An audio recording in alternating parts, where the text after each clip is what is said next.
Hi, now let me discuss on the historical background of constitutional developments. Constitutional developments and the important provisions. Regulating Act 1773. Important provisions. British government to regulate affairs of East India Company. Designated Governor of Bengal as Governor General of Bengal. Warren Hastings was the first Governor General of Bengal. Established a Supreme Court at Calcutta 1774. Pitt's India Act 1784.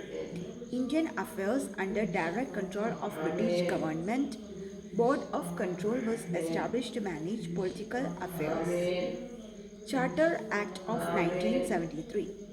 Salary of company to draw from the Indian Exchequer, the Governor General and the governors to override the decision of the Council. Company got monopoly of trade with India for another 20 years. Charter Act of 1833. Governor General of Bengal became Governor General of India. Lord William Bentinck was the first Governor General of India. The Act centralized British rule in India, created Government of India with authority over all British India. East India Company lost its monopoly of tea trade and China trade. The Indian Civil Services was formed. Then Charter Act of 1853 separated legislative and executive functions of Governor General's Council. Civil services was thrown open to Indians also. Patronage of directors of the company ends. It introduced local representation in the Indian Central Legislative Council. It abolished the East India Company. Then Government of India Act 1858. This act is known as the Act for the Good Government of India. Designation of Governor General of India was changed to that of Viceroy of India. Lord Canning became the first Viceroy of India. It created a new office of Secretary of State for India. Then it abolished the Board of Control and Court of Directors. The Secretary of the State was responsible ultimately to the British Parliament. Then Indian Councils Act 1861. Viceroy should nominate some Indians as non-official members of its expanded council.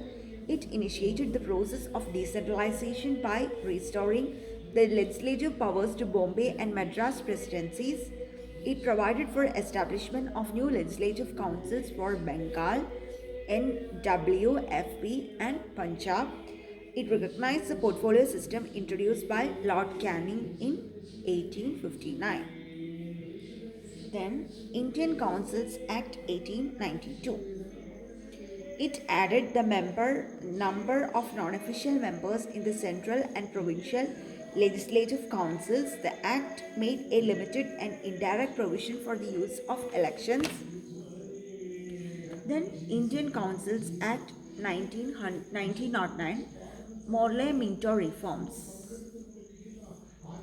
Lord Morley was then the Secretary of State of India and Lord Minto was the Viceroy of India. It increased the size of the legislative councils, both central and provincial. It enlarged the deliberative functions of the legislative councils of both the levels. It introduced a separate system of communal representation for Muslims by accepting the concept of separate electorate. Lord Minto is also known as the father of communal electorate. It also provided for association of Indians with the Executive Council of the Viceroy and Governors.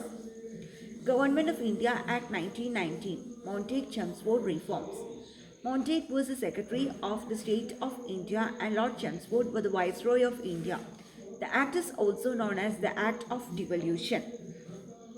It demarcated and separated the central and provincial subjects. Provincial subjects were divided into transferred and reserved subjects. It provided for the establishment of a public service commission. It created new office of the High Commissioner for India in London. Transferred subjects were administered by government with the help of ministers who were responsible to the legislature. Reserved subjects were administered by governor and executive council who were not responsible to the legislature. Hierarchy dual system of government was introduced. Bicameral legislature with upper and lower houses were formed with direct elections.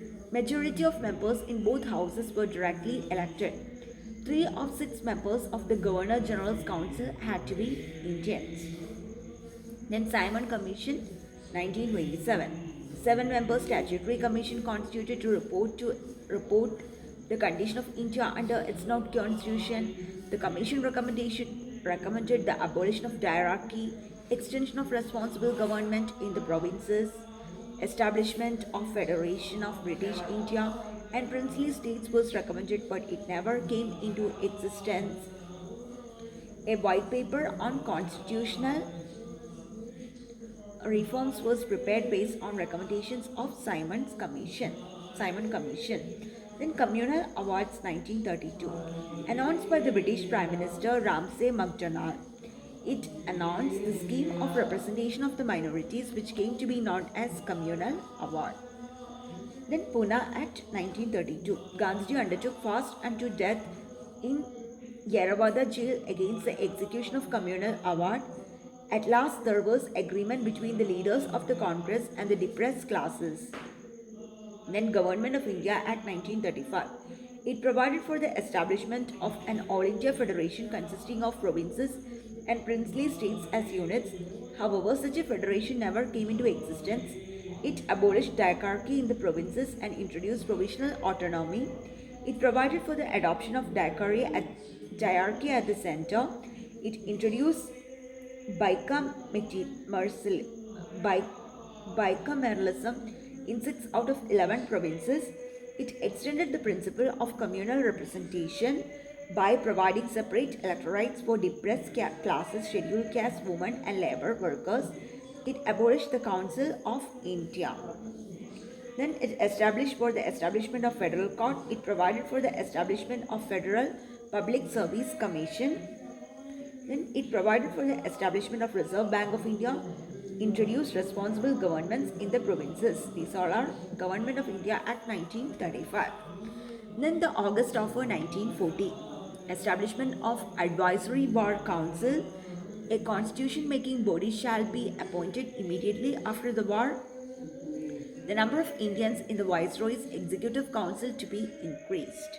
Then Cripps Mission 1942. The Constitution of India was to be framed by elected Constituent Assembly by the Indian people. India to get a Dominion states. There shall be Union of India comprising all the British provinces and princely states. The British provinces and princely states would be free to retain their existing constitutional position. Then CR Formula 1944. The Muslim League would support the Congress demand for complete freedom as the end of was a commission would demarcate these contiguous areas in NWFP and NEI where Muslims were in majority. Then Wavell Plan 1945. A new executive council was to be formed at the center. Except the Viceroy and the Commander-in-Chief, all other members of the new executive council are to be Indians. All portfolios except the defense would be held by Indian members. Then Lord Attlee's announcement, March 1946. On 15 March 1946, Lord Attlee declared that the tide of nationalism was surging ahead in India. It was in British interest to take positive action. Then Cabinet Mission Plan 1946. Objective of the mission was to help India achieve its independence as early as possible. The Cabinet Mission rejected the claim for separate Constituent Assembly and a separate state for the Muslim. There was to be Union of India comprising both British India and states having jurisdiction over the subjects of foreign affairs, defense and communication. All residency powers were to be vested in the provinces and states. The Union was to have an executive and a legislature consisting of representatives of provinces and the states. A Constituent Assembly should be set up to draw up the future constitution of the country. Then Indian Independence Act 1947. It abolished the office of the Viceroy and provided for each dominion a Governor General. It empowered the Constituent Assemblies of of the two dominions to frame and adopt any constitution for the respective nations. It abolished the office of Secretary of State for India. It granted freedom to the Indian princely states either to join the Dominion of India or Dominion of Pakistan or to remain independent. Declared India as independent and sovereign state, established responsible government at center and provinces, designated Governor General of India and provincial governors as constitutional heads or nominal heads. Designated Governor General of India and provincial governors as constitutional heads or nominal heads. Lord Mountbatten became the first Governor General of Free India. The first and the last Indian Governor General was C. Rajagopalachari. Thank you.